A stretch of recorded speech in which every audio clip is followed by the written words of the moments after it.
Te disons merci Jésus-Christ pour les accidents que tu as ôtés devant nos vies. Merci Jésus pour ce que tu fais dans nos vies.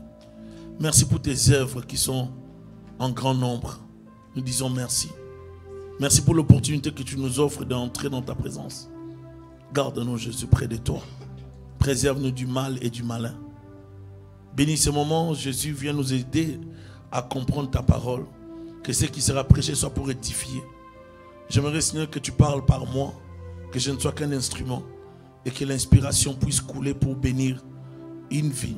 Bénir quelqu'un qui est en ces lieux, bénir une personne qui nous suit en ligne. Que ta grâce soit dans nos vies. Au nom de Jésus-Christ. Amen. Que le Seigneur vous bénisse.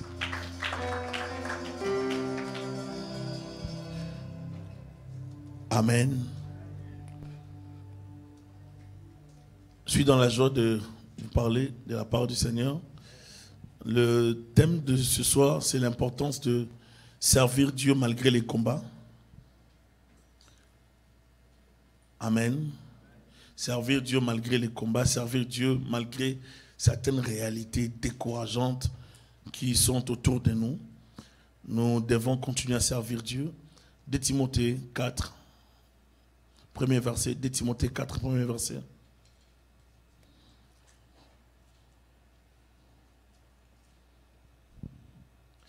C'est pourquoi devant Dieu, je lis la version des Semeurs et aussi français courant.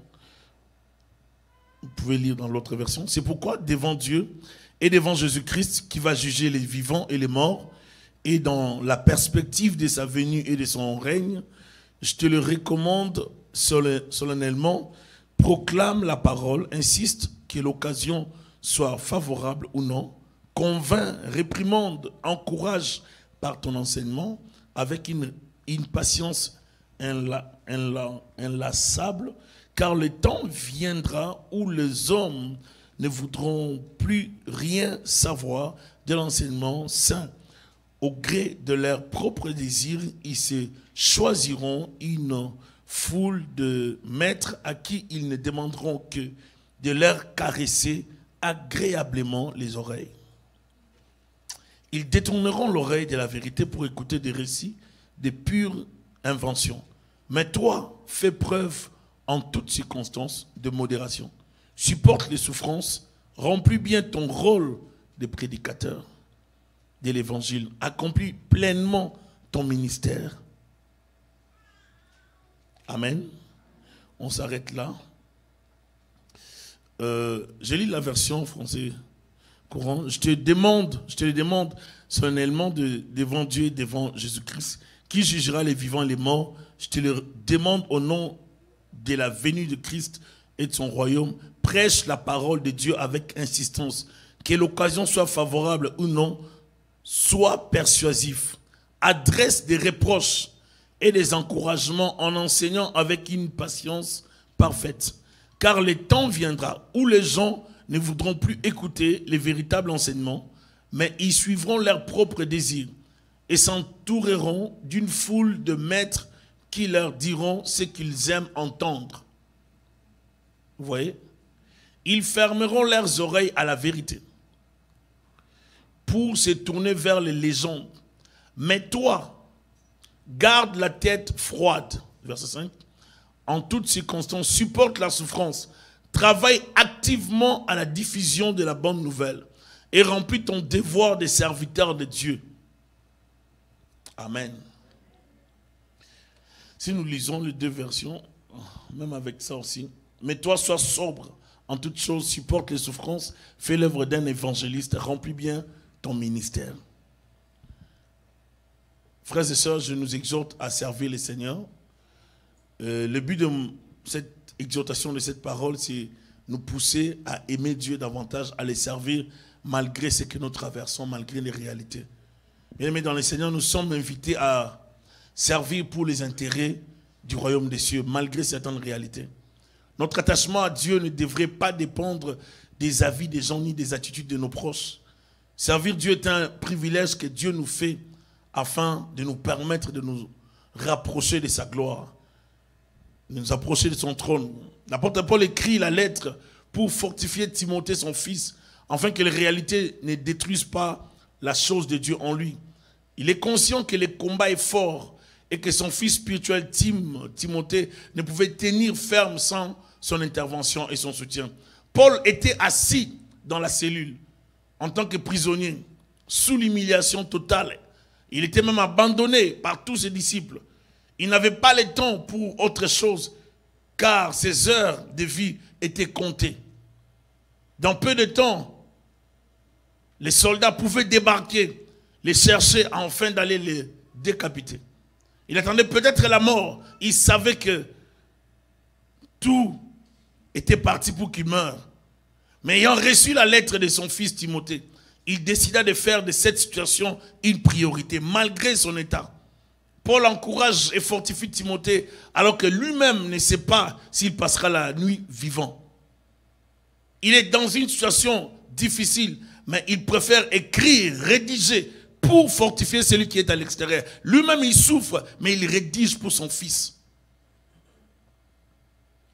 Servir Dieu malgré les combats, malgré les réalités. Quand je dis les combats, je ne parle pas des démons, je ne parle pas de toutes ces choses. Je parle des réalités de la vie.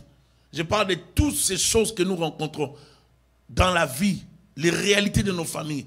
Servir Dieu malgré ça. Ici, nous sommes face à quelqu'un qui est dans la souffrance, quelqu'un qui est dans la prison et qui pouvait s'attendre à mourir, à la mort.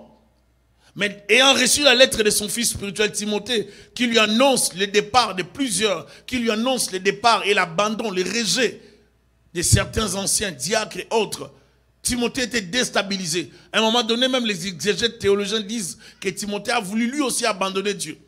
C'est comme ça que Paul, quand il écrit à Timothée pour le fortifier, pour dire à Timothée, n'abandonne pas Dieu, n'arrête pas, fortifie-toi. Et dans cette période de la persécution, l'église était persécutée. Être pasteur, c'était un grand risque. Et Timothée, ayant reçu la persécution, la pression, toutes ces choses, Timothée ne pouvait pas continuer. Il a voulu opter à arrêter. Il a voulu abandonner. Et Paul dit non, tu n'abandonnes pas. Timothée, fortifie-toi. C'est comme ça que vous allez voir Paul parler souvent à Timothée. Il dit, j'ai combattu. J'ai gardé la foi. Timothée, fortifie-toi. Paul voulait dire à Timothée de ne pas lâcher. Ne lâche pas Timothée. Premier point, servir les intérêts de Dieu. Premièrement.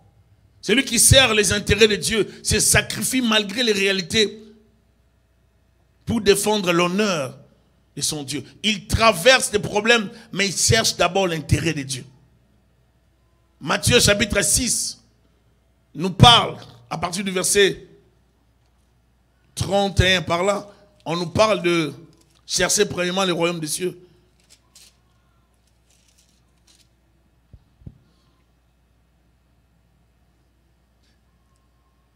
La Bible dit, ne vous inquiétez donc pas et ne dites pas que mangerons-nous ou que boirons-nous ou avec qui nous habillerons-nous, avec quoi plutôt.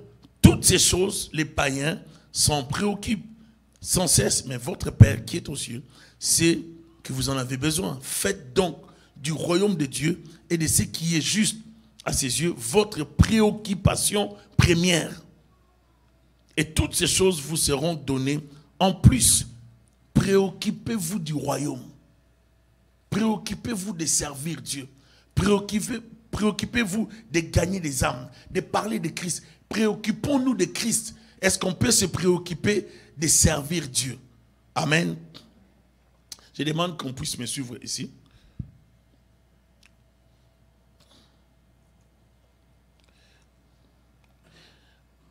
Préoccupez-vous du royaume des cieux. Ne faites pas des choses pour plaire aux hommes. Servez les seigneurs. Quand on dit mettre les intérêts de Dieu en avant, des fois c'est sacrifier. C'est priver de certaines sorties pour servir Dieu. C'est priver de ce qui était important pour nous, pour les intérêts de Dieu. Vous savez, il y a beaucoup de gens qui parlent d'aimer Dieu, de servir Dieu. Mais vous n'aimez pas Dieu si vous ne faites pas des sacrifices. Vous devez arriver à un certain moment où vous devez mener une vie de sacrifice. Sacrifier des choses pour Dieu. Votre temps, je pouvais faire ça, mais je vais le faire pour Dieu. Je pouvais faire aller là-bas, mais je n'irai pas pour Dieu. Si vous n'avez pas encore atteint le niveau de faire des sacrifices pour Dieu, c'est que vous n'êtes pas encore à son service. Je crois que même en étant ici ce soir, ce n'est pas parce que vous manquez à faire. Non, je crois qu'il y a des gens qui sont très occupés. Vous ne manquez pas à faire à la maison. Donc, si vous êtes là ce soir, c'est parce que vous êtes sacrifiés en quelque sorte pour venir prier Dieu, chercher Dieu. Et vous savez, les principes est dans la Bible, dans Actes des Apôtres, chapitre 2. Ils étaient, verset 40 par là, en bas, ils étaient tous les jours assidus au temple. Ils rompaient le pain. Ils étaient dans la prière. Ils cherchaient la face de Dieu. Celui qui sert Dieu ne vit plus pour lui-même. Il vit pour Dieu. Galates 2, verset 20. L'apôtre Paul dit, ce n'est plus moi qui vis, mais c'est Christ qui vit. Amen.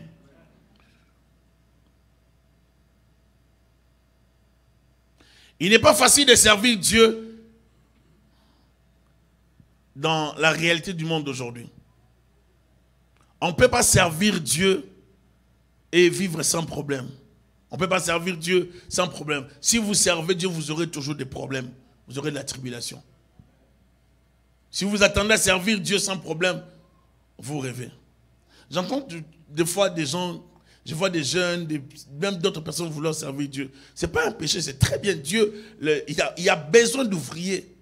L'église du Seigneur doit former beaucoup de serviteurs.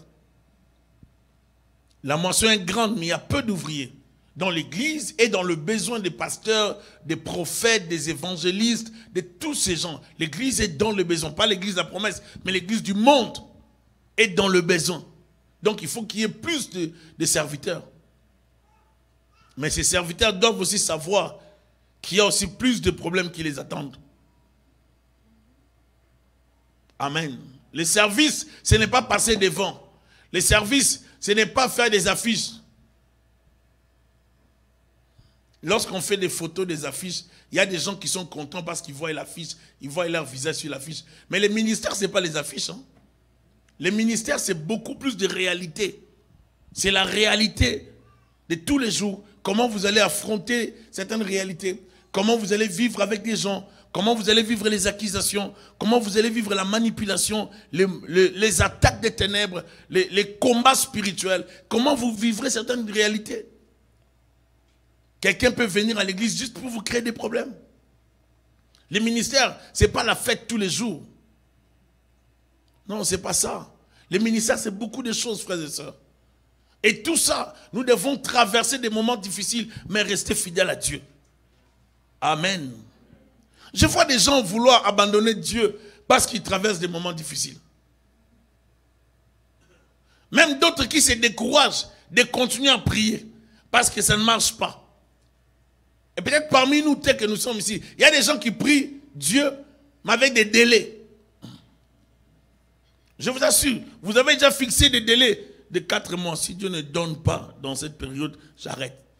Si Dieu ne donne pas cette année, j'arrête. Il y a beaucoup de gens qui se découragent parce que ça ne marche pas dans leur vie. Ça révèle votre niveau spirituel qui est vraiment fragile et qui est trop bas. Votre vie spirituelle est fragile et votre niveau vraiment bas. Il faut transcender cette étape.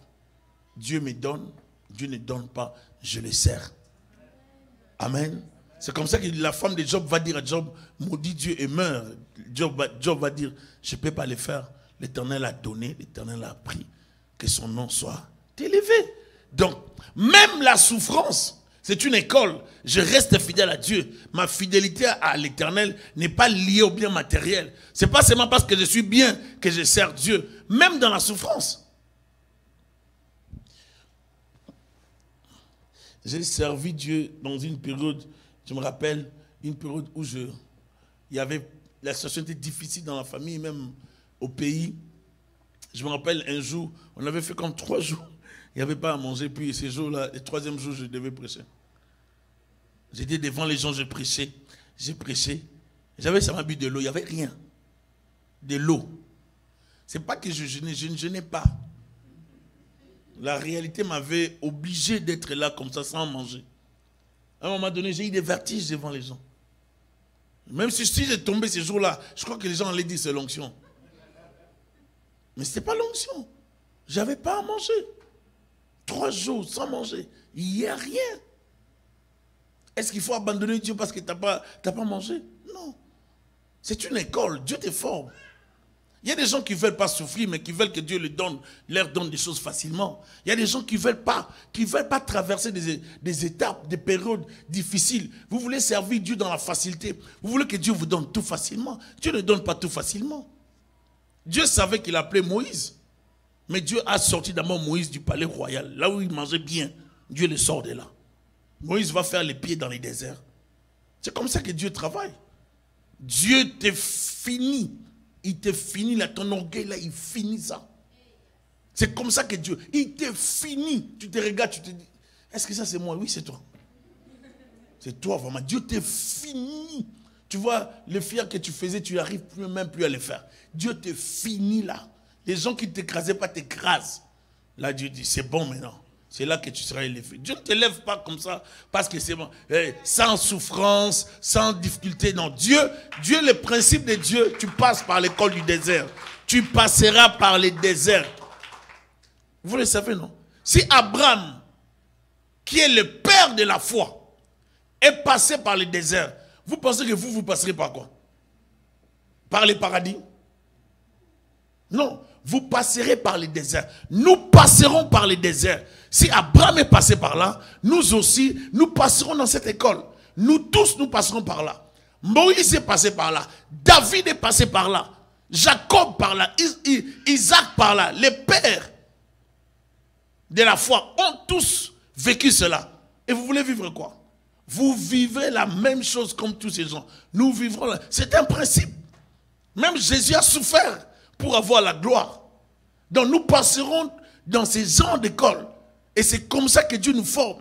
N'arrêtez pas de prier. N'arrêtez pas de servir Dieu. Parce que ça ne marche pas dans votre maison. Parce que ça ne marche pas dans votre vie. Parce que ça ne marche pas dans les fiançailles. Parce que ça ne marche pas dans votre couple. N'arrêtez pas de prier. Si votre vie chrétienne est liée à un homme, ou bien une femme, ou bien matériel, c'est que vous n'êtes pas encore mature. Vous ne devez pas aimer Dieu pour vos intérêts. Vous devez aimer Dieu, vous devez être amoureux de Dieu sans les intérêts des choses de ce monde. Cherchez premièrement le royaume des cieux. Je ne suis pas Dieu parce que j'ai peur de l'enfer. Je suis Dieu parce que je l'aime. Parce que ceux-là qui suivent Dieu par peur de l'enfer, le jour qu'ils seront convaincus que l'enfer n'existe plus, ils vont arrêter de prier. Je vous assure. Si on les présente que l'enfer n'existe pas, ils ne vont plus prier. Suivez Dieu parce que vous l'aimez. Servez-le parce que vous l'aimez. Restez attachés à Christ. Certaines personnes, lorsqu'elles ont des problèmes, elles ont du mal à servir Dieu.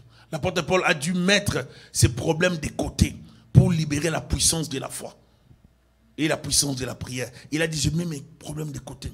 Je suis en prison, oui, mais mon fils a besoin de moi. Alléluia. Je vais expliquer ceci. Quand vous devez servir Dieu, vous ne devez pas montrer aux gens que vous avez des problèmes. Si quelqu'un vous approche, il a besoin de vous. Vous ne pouvez pas commencer à lui dire, tu vois, moi aussi j'ai trop de problèmes, je ne sais pas comment on va faire nous tous, avec tout ce qu'on a comme problème. Non, non. Toi qui as été approché par ce frère-là, tu dois remonter les frères. Toi, tes problèmes-là, en les remontant, Dieu s'occupe de tes problèmes. C'est ça le principe. Le principe est que celui qui te sollicite a besoin de l'aide. Toi qui es sollicité, ne parle pas de tes oignons, ne parle pas de tes problèmes, aide. C'est ça servir. Donc même si tu souffres, tais-toi. Même si tu n'as pas mangé, tais-toi. Même si tu as des problèmes, juste tais-toi. Parle de Dieu. Présente Dieu. Et Dieu s'occupera de toi. C'est ça le principe. Donc plus tu t'occupes des autres, plus Dieu prendra soin de toi. Servir Dieu, c'est mettre des fois ces problèmes de côté pour la cause du royaume. Je vais faire avancer le royaume. Je mets mes problèmes de côté. Je sers d'abord Dieu. C'est en servant Dieu que nous attirons aussi certaines faveurs dans nos vies. Paul n'abandonne pas le Seigneur pour avoir la liberté. Paul est resté fidèle à Dieu. Il est resté attaché à Dieu malgré la prison. Et malgré qu'il fut abandonné par ses fidèles serviteurs, Paul est resté fidèle à Dieu. Il a dit, même si les gens m'abandonnent, je reste fidèle à Dieu. Il dit, tous ceux qui sont en Asie m'ont abandonné. Malgré ça, il reste attaché à Dieu. Et il fortifie Timothée pour lui dire que personne ne méprise ta jeunesse. Sois un modèle. Il donne des directives à Timothée. Tu es jeune, oui, mais ne te laisse pas faire. Timothée, sert Dieu. Marque ta génération. Que tes progrès soient évidents. Il faut que tous voient que tu progresses. Là, il fortifie Timothée. La lettre de Timothée, c'est un encouragement. C'est une lettre qui vient encourager Timothée qui était abattu. Timothée qui était découragé. Timothée qui voulait abandonner la foi. Timothée qui n'avait plus d'espoir, qui n'avait plus la force. Et si nous lisons dans 1 Timothée, dans le premier chapitre,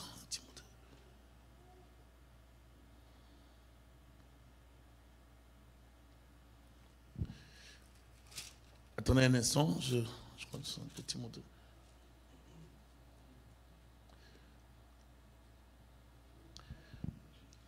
Oui, 2 Timothée chapitre 1er.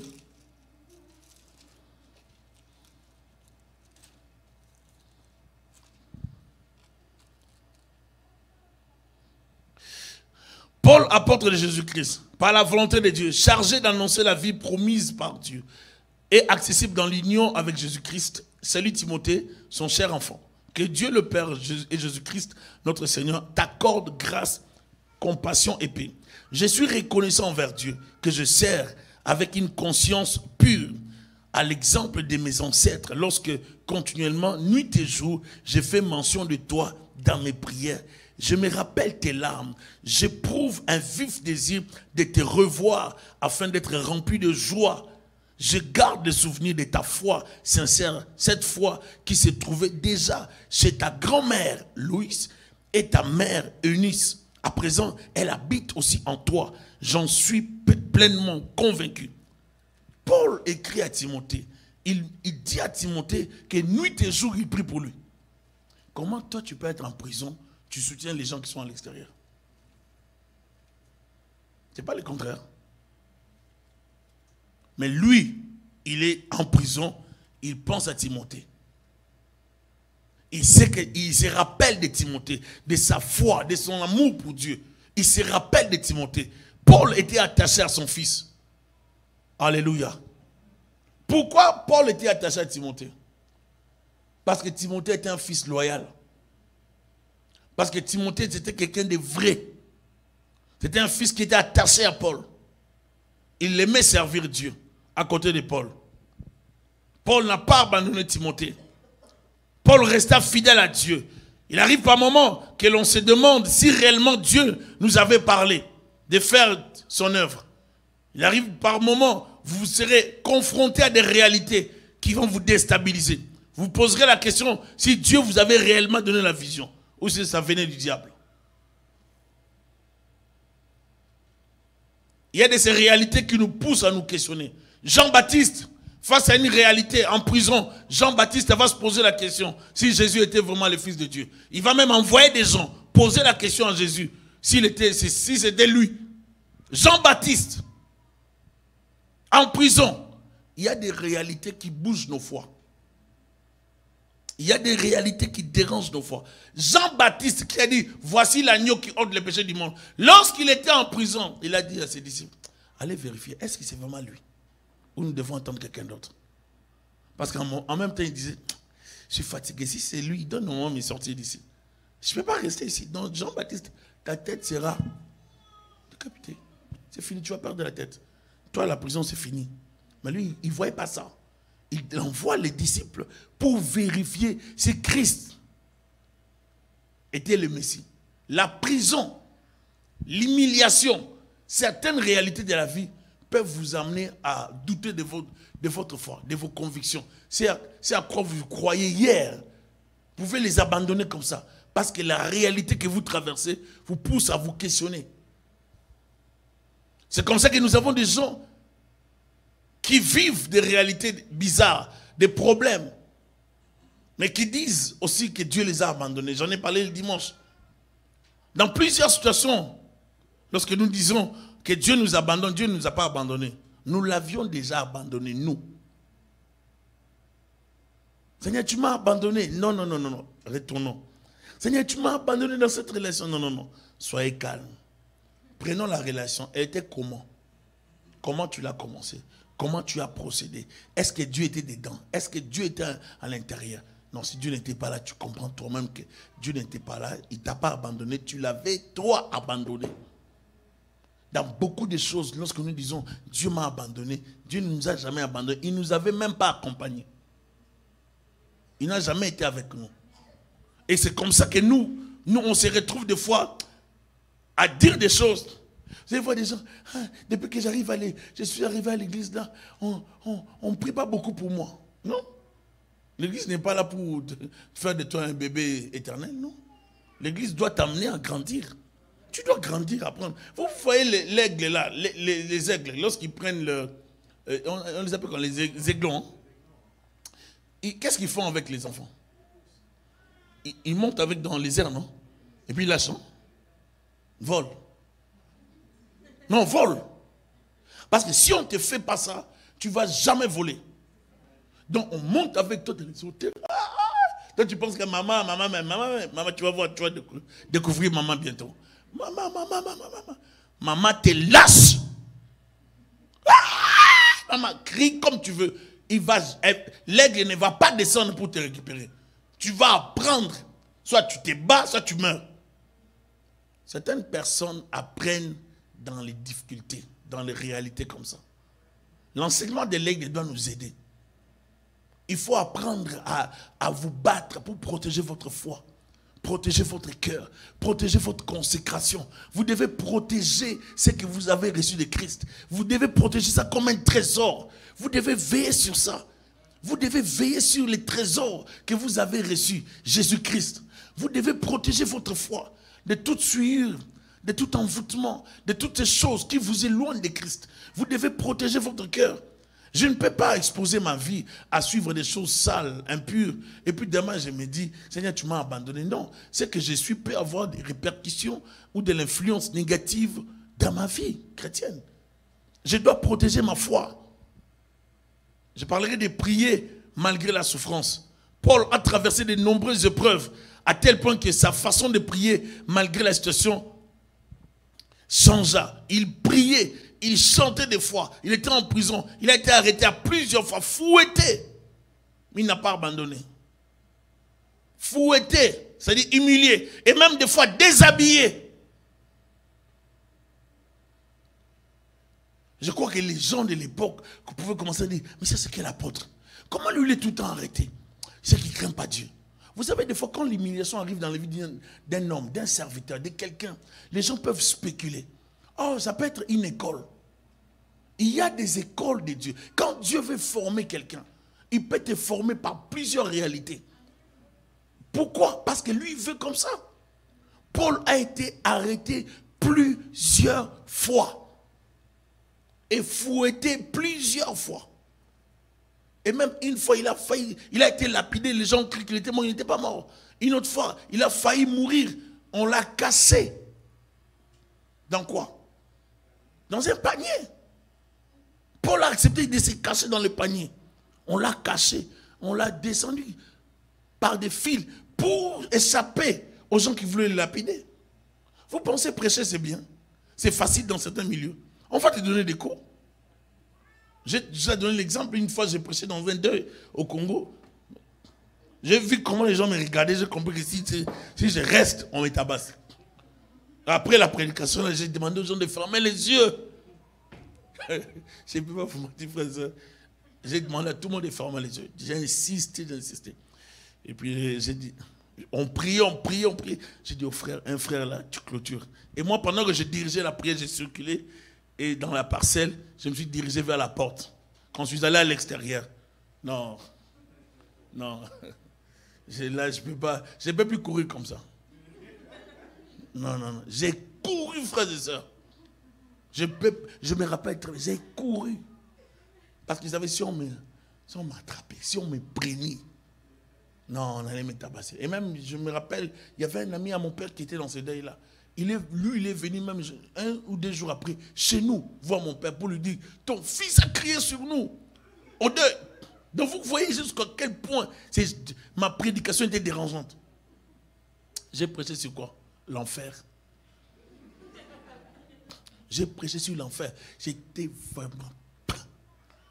L'enfer. Vous irez en enfer. Vous irez. Et je crois que les messieurs là n'avaient pas vraiment aimé. Il a trouvé que les petits ici sont impolis. Mais ce n'était pas l'impolitesse, c'était le message du salut. Il est pratiquement difficile de bien prier lorsque le cœur souffre et lorsque le corps vit dans l'humiliation. Si vous avez déjà été en prison, vous comprendrez. Même en garde à vue quelque part, vous allez comprendre. Si vous avez déjà vécu l'humiliation, vous comprendrez. Malgré les conditions d'humiliation et d'abandon, les rejets, des mépris de la part de ceux qui ont bénéficié de son ministère, l'apôtre Paul pouvait encore prier pour Timothée, afin que Dieu l'assiste à travers ses combats. Paul a prié. Seigneur, garde Timothée. Seigneur, je sais que je suis dans les liens, dans ces chaînes, mais j'aimerais que tu fortifies Timothée. Avons-nous encore des gens comme ça qui peuvent prier pour nous, malgré leurs problèmes? Toi, depuis que tu as appris que tu as des problèmes, tu ne peux plus prier pour des gens. Toi, tu ne pries que pour toi. Prière égoïste. Quand on sert Dieu, on ne le sert pas pour soi-même, on le sert pour les autres. Quand il y a des chrétiens qui ne prient pas pour d'autres chrétiens. Qui n'a jamais prié pour les gens, seul à la maison. Soyez sincères.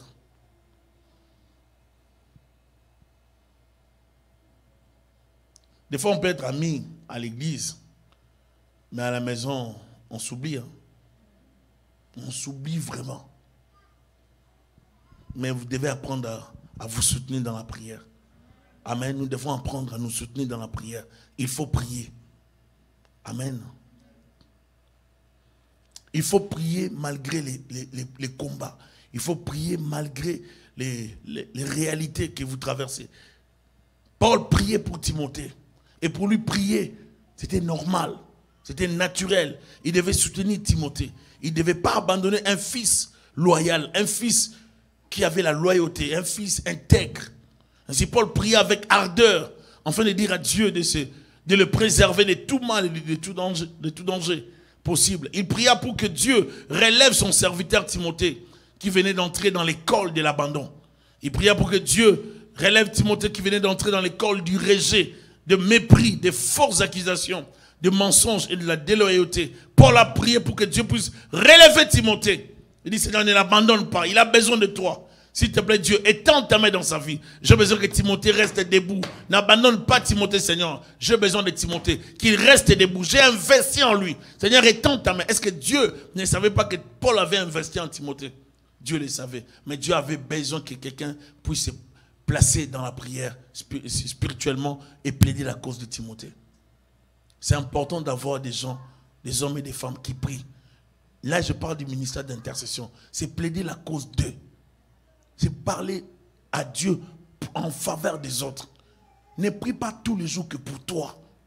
Depuis que tu as prié trop pour toi, Dieu t'a donné tout ça. Alors commence à prier pour les autres.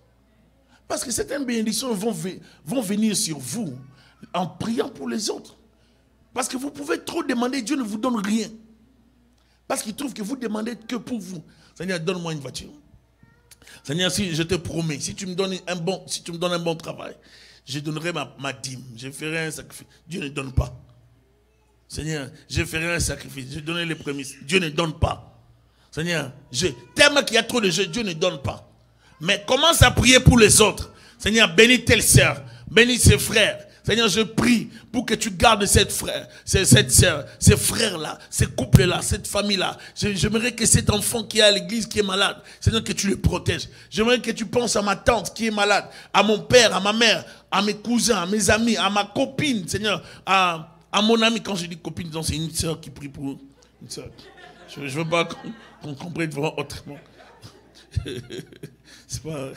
Comprenez pas copine autrement. Donc c'est à mon copain, donc c'est ton ami, garçon. Donc Seigneur, je pense à lui, à mon frère spirituel ou biologique. Il faut prier pour les autres. Il faut prier pour les autres. Ne prie pas que pour toi. C'est de l'égoïsme. Il ne faut pas être comme ça. Il faut apprendre à prier pour les autres. Nous sommes bénis en priant pour les autres.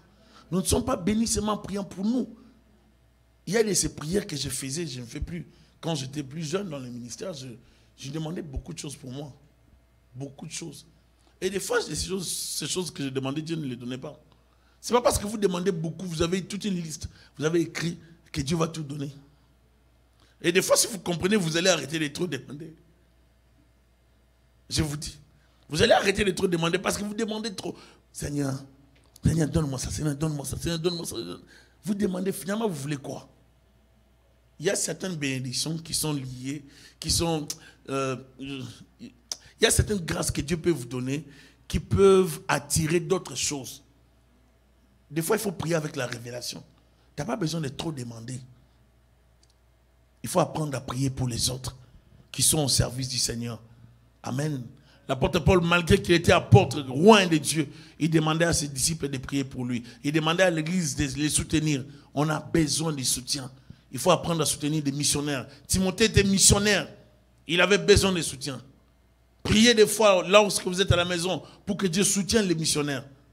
Il y a des missionnaires dans le monde. Priez, même si vous ne les connaissez pas. Demandez à Dieu. Partout, il y a des hommes de Dieu, des femmes de Dieu. Que Dieu les protège. Amen. Parce que vous ne savez pas les combats, les réalités que ces gens-là rencontrent tous les jours. Il y a des fois des gens qui commettent des erreurs, des scandales. Non parce qu'ils veulent commettre ces choses, mais parce qu'ils ont été tellement assaillis par les combats, attaqués par les combats. À un moment donné, ils ont lâché. Mais s'ils ont le soutien, je vous assure que Dieu les protégera. Amen. Ce qui manque à l'église, c'est les soutiens spirituels. Ce qui manque aux hommes de Dieu, c'est les soutiens. Des fois, les chrétiens se préoccupent de leur propre vie, mais pas de ceux qui servent le Seigneur comme dirigeants, conducteurs spirituels. On ne les soutient pas dans la prière. On pense qu'eux se suffisent et ils n'ont pas besoin de l'aide. Au contraire, frères et sœurs, ils ont besoin de l'aide. Amen. Est-ce que vous savez qu'être serviteur, c'est avoir beaucoup de combats aussi? Des fois, nous avons prié pour plusieurs personnes. Nous prions pour des gens, mais ces gens-là n'ont jamais eu le temps, ne serait-ce que 15 minutes de nous porter dans la prière. Ils pensent que nous, on est des robots. On est fait pour prier à tout moment. Mais je tiens à vous dire, frères et sœurs, même les pasteurs ont besoin de vos prières. Vous savez combien de pasteurs sont malades? Vous savez combien de pasteurs souffrent? Vous savez combien de pasteurs meurent? Timothée était pasteur. Il n'arrivait plus à diriger parce qu'il a connu des problèmes. Il faut apprendre à soutenir les hommes de Dieu dans la prière. Moi, j'ai prié pour vous. Vous aussi priez pour moi. On a besoin de votre prière. Vos prières nous protègent. Vos prières nous encouragent. Ça nous soutient. Frères et sœurs, les soutiens, ce n'est pas seulement financier. Les soutiens, c'est aussi la prière. Des fois, tu peux donner les soutiens financiers, mais dans les cœurs, tu ne soutiens pas. Au contraire, la prière nous aide. Celui qui prie pour les serviteurs de Dieu aura aussi la bénédiction des serviteurs. C'est comme si tu honores cette onction. Il faut apprendre à prier, à soutenir les hommes de Dieu. Des gens qui sont au front, des gens qui reçoivent des balles spirituelles, des flèches, les gens qui reçoivent des coups ont besoin de soutien. Afin que Dieu le renouvelle, afin que Dieu le fortifie, afin que Dieu le protège. Parce que par moments, on a envie d'abandonner. Vous savez, à plusieurs fois, plusieurs pasteurs ont eu des moments d'abandon, c'est-à-dire des désirs d'abandonner, de lâcher. Ça arrive. Et peut-être des fois on ne le dit pas, mais ça arrive souvent. Où vous sentez vraiment à un moment donné, ouf, on arrête. C'est comme un homme de Dieu disait, avant que la chose donne me tue, je l'ai tué. J'ai dit quoi? Non, il a dit, non, l'église là voulait me tuer. J'ai dit non, c'est fini. J'ai fermé l'église.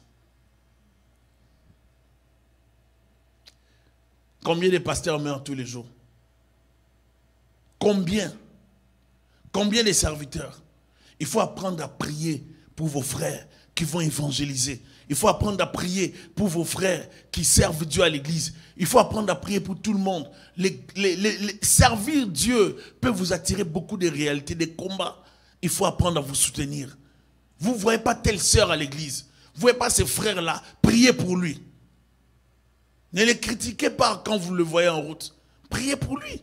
Des fois, comme je l'ai dit la fois passée, certaines personnes sont découragées dans nos milieux, dans les églises, non parce que les pasteurs ont fait quelque chose, c'est parce que vous n'avez pas fait ce qu'il fallait faire. Des fois, vous regardez les gens avec mépris, alors qu'ils ne vous ont rien fait. Au lieu de les accueillir avec amour, au lieu de les accompagner dans leurs difficultés, dans leurs soucis, dans leurs réalités. J'aimerais que nous puissions servir Dieu malgré les combats.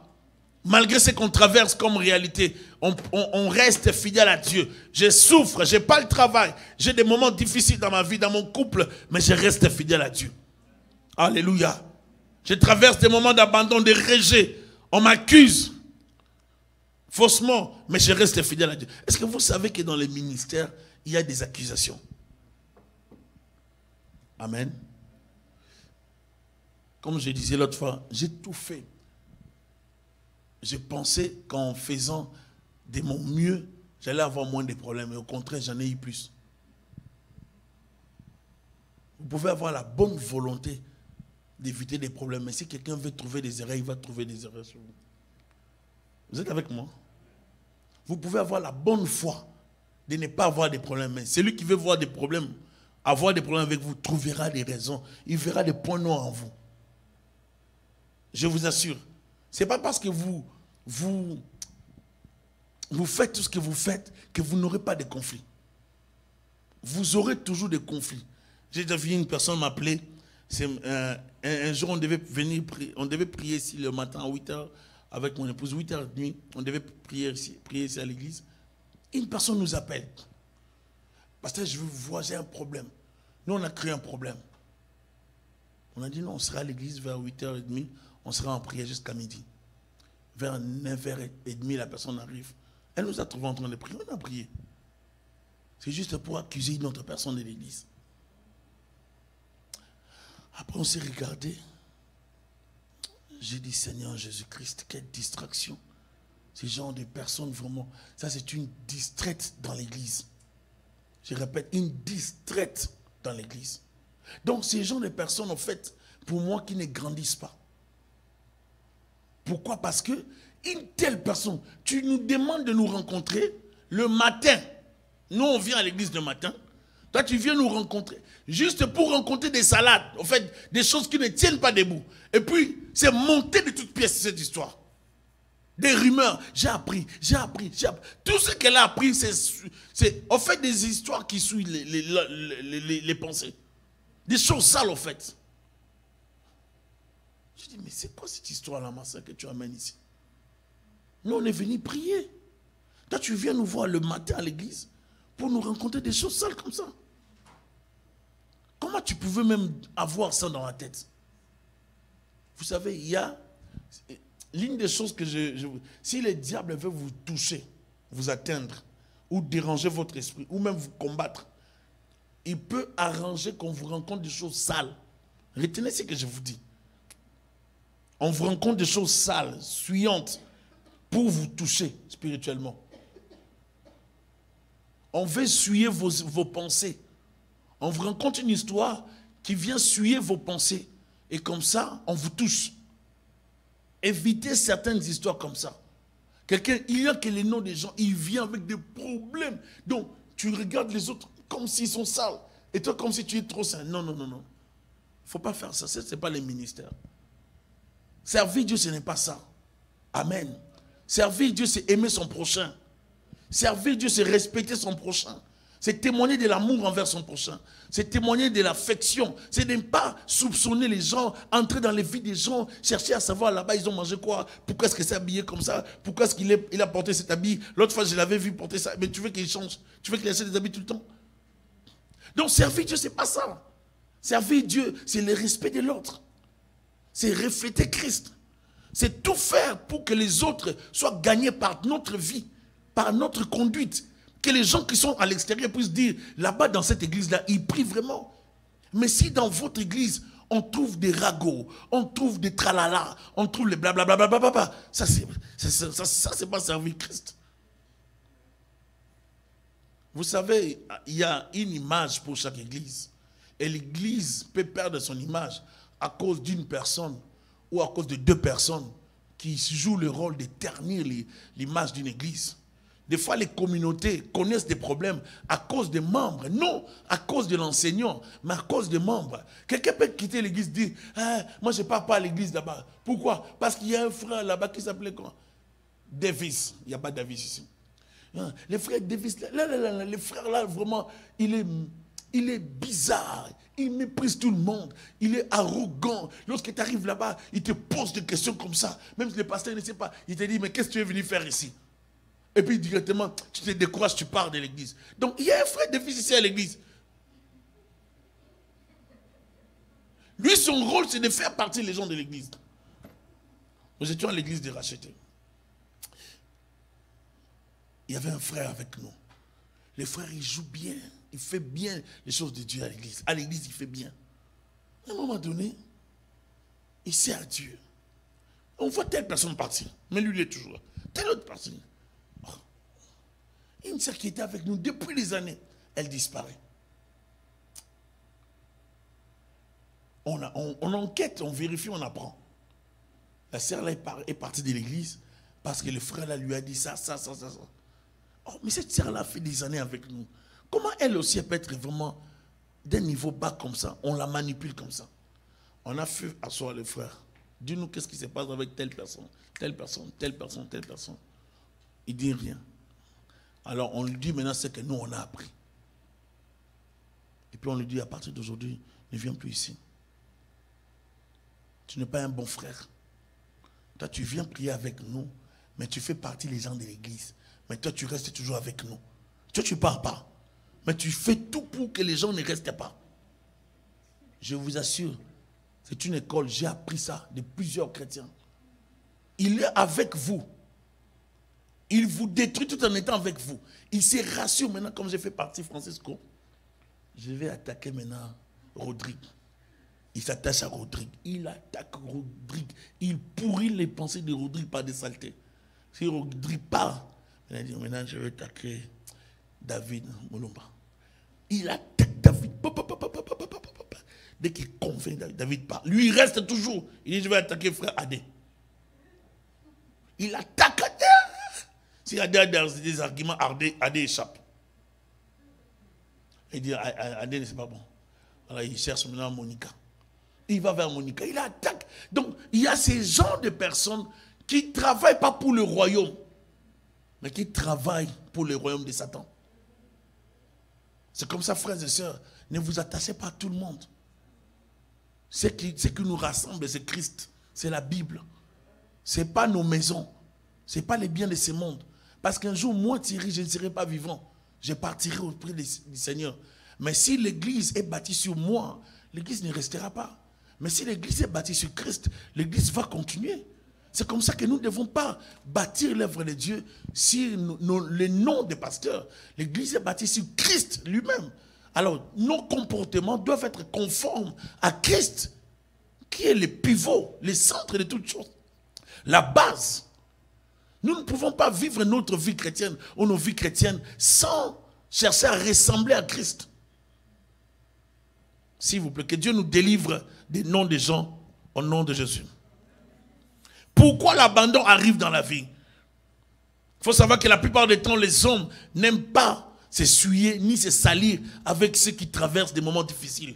Lorsqu'on commence à souffrir, c'est là que vous découvrirez les gens qui sont autour de vous. Il y a des gens qui n'aiment pas participer dans la souillure des autres.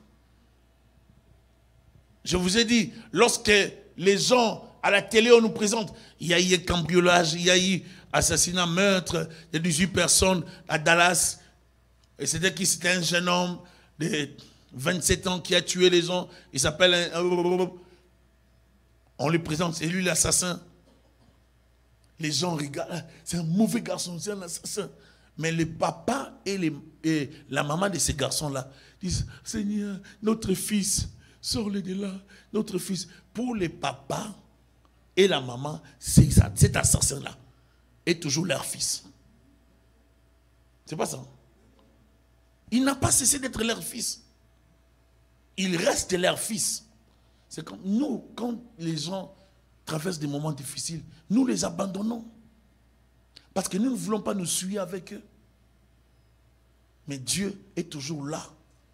à côté de ceux-là qui sont abandonnés.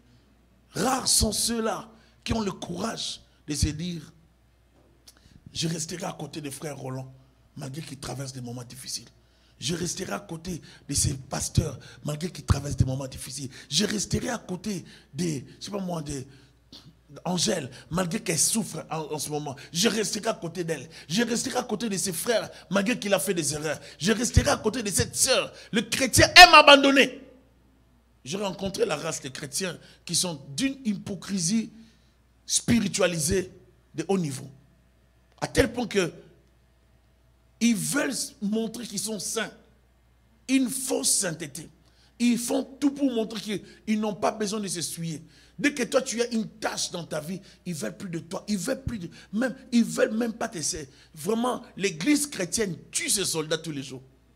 L'église chrétienne tue des serviteurs et des servantes. Dès que vous connaissez un problème, vous serez étonné de voir comment même certains hommes de Dieu vont vous abandonner. Certains milieux chrétiens vont vous fermer la porte. Il y aura du mal. Vous aurez du mal à voir des gens qui vont vous soutenir, vous accompagner, vous dire, vous restez serviteurs de Dieu. Vous aurez du mal. Paul a arrêté plusieurs fois. Je ne dis pas une seule fois, plusieurs fois. Dans plusieurs prisons. Il dit, tous ceux qui sont en Asie m'ont abandonné.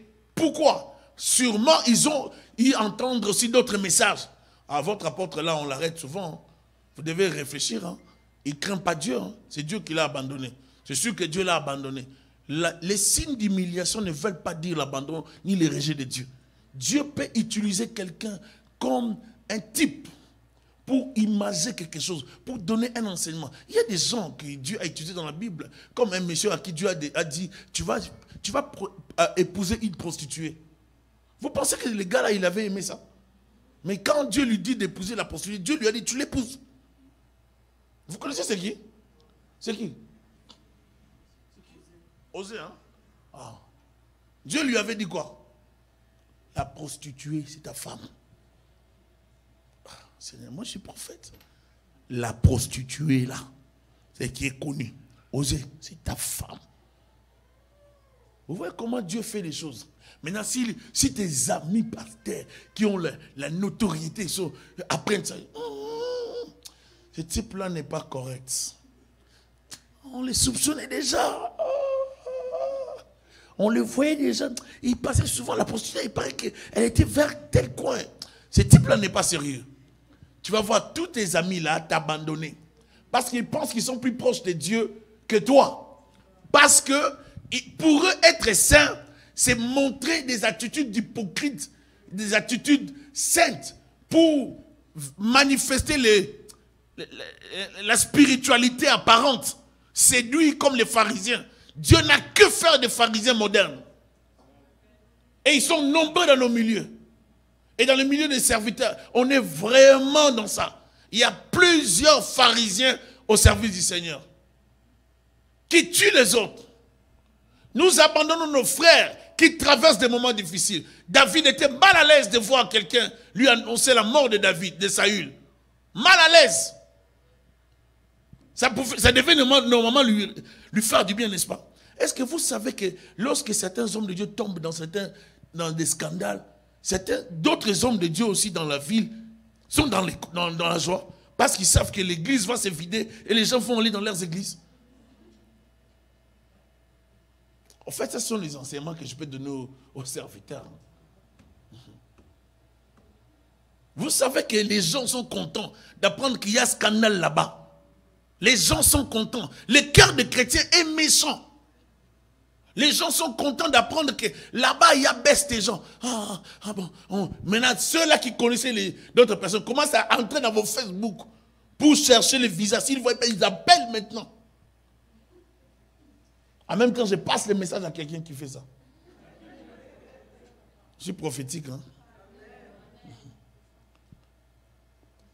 Les gens sont contents. Ils veulent les scandales. On veut à tout prix les scandales. Vous n'allez pas me voir. Il n'y en a pas. Il n'y en a pas. Vous savez, frères et sœurs, il y a des gens qui ont juré de mourir pour Christ. Je suis dans le lot là. Dans le lot des gens qui vont mourir pour Christ. Accusés. Il faut monter. Créer des... Je ne suis pas dedans. Celui qui est en moi est plus fort. Alléluia. J'ai consacré ma... Frères et sœurs, vous devez être en mesure de dire ça. Vous devez vous consacrer totalement à Christ. Même lorsque les gens diront tout sur vous, restez fidèles à Dieu. Ne suivez. Frère, j'ai vu des hommes de Dieu être abandonnés par leurs frères, leurs proches. Pourquoi? Parce qu'ils ont connu des moments difficiles. Et les gens, je me rappelle, il y avait un homme de Dieu, je ne sais pas si tu te rappelles, que j'avais amené à l'époque à Mont-Sinaï, RCR. Et puis, il était abandonné, il avait connu un scandale, oui. Mais à un moment donné, lorsqu'on a levé la suspension, il avait fait 1 année de suspension, ça l'avait vraiment réduit. Et je voyais les gens, ce qu'ils faisaient, les ministères, les repousser. Mais moi, je savais que c'était lui qui nous avait encadré et tout ça. Je me suis dit, non, je ne peux pas le laisser comme ça.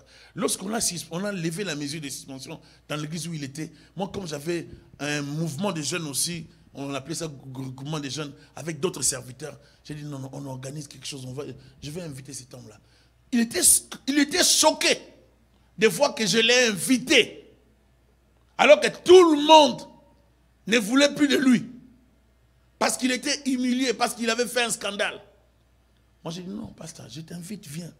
Il dit, Thierry, moi? J'ai dit, oui. Lorsqu'il est venu prêcher pour la première fois, il a très bien prêché, mais il était gêné. Lui, il pensait que tout le monde là était dans l'histoire, au courant de son histoire là qu'il avait fait. Non, ne restez pas sur les péchés des gens. Parce que tu en as toi aussi.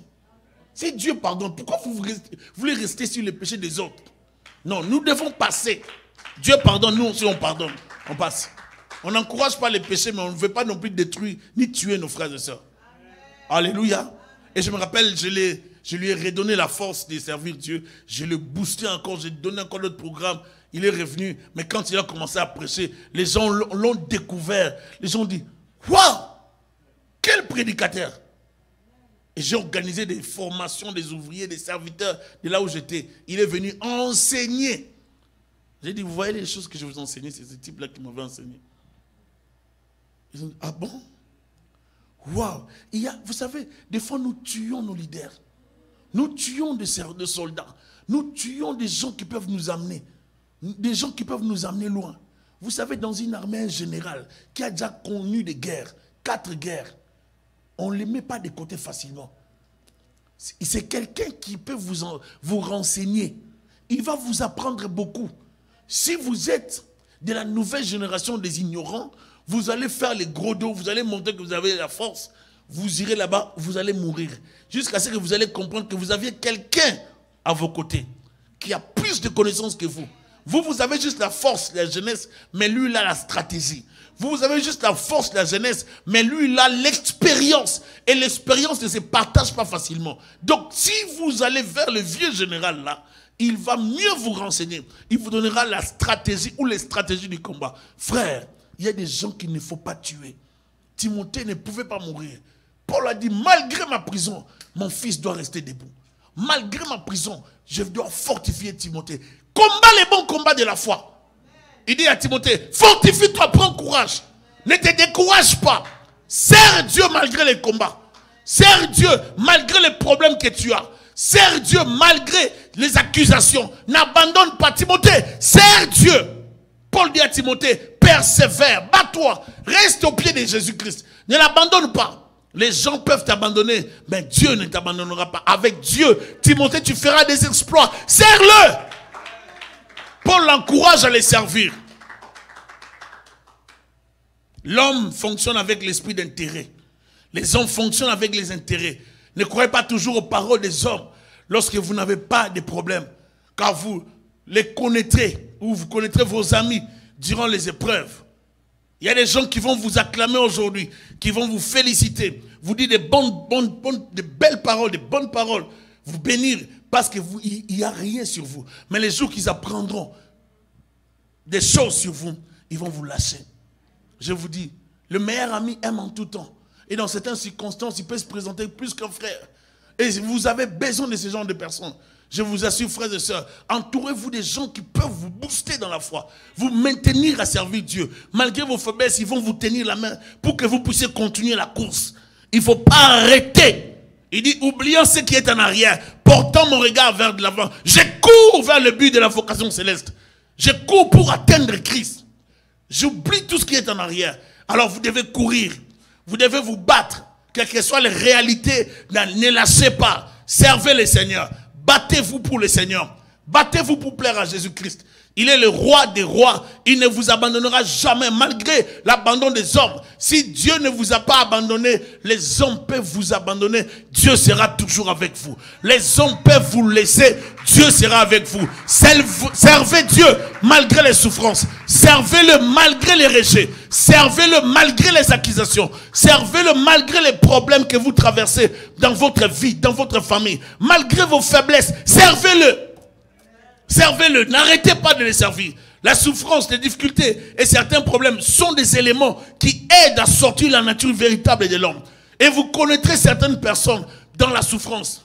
Il faut des fois traverser des moments difficiles pour apprendre qui est l'homme, pour comprendre qui est l'homme. Frères et sœurs, celui qui est jeune dans les choses de Dieu ne peut pas comprendre certaines réalités. Mais lorsqu'il comprendra le vrai visage de ceux-là qui l'acclament, il comprendra la vie du ministère. Un jour, le pasteur Kayo m'a dit, lorsque je faisais mon stage là-bas à Smine, ça fait des années, il m'a dit, ça fait plus de 12 ans par là, il m'a dit, Thierry, tu sais quoi? J'ai dit, il m'a dit, les gens qui t'acclament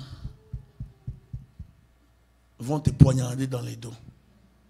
Quand tu viens prêcher à Smine, prêche seulement. Ne suis pas les acclamations.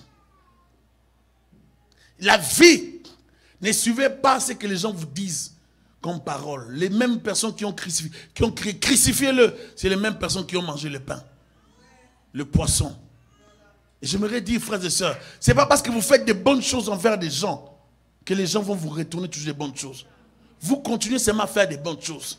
Et ne suivez pas ce que les gens font autour de vous. Soyez bons envers les gens. Ne changez pas de cœur. Parce qu'en faisant ainsi, vous enseignez Christ.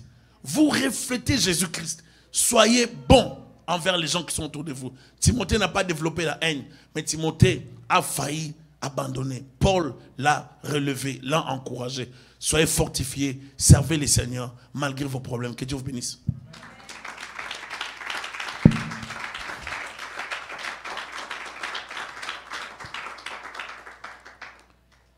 J'aimerais prier avec vous. J'aimerais que nous puissions prier.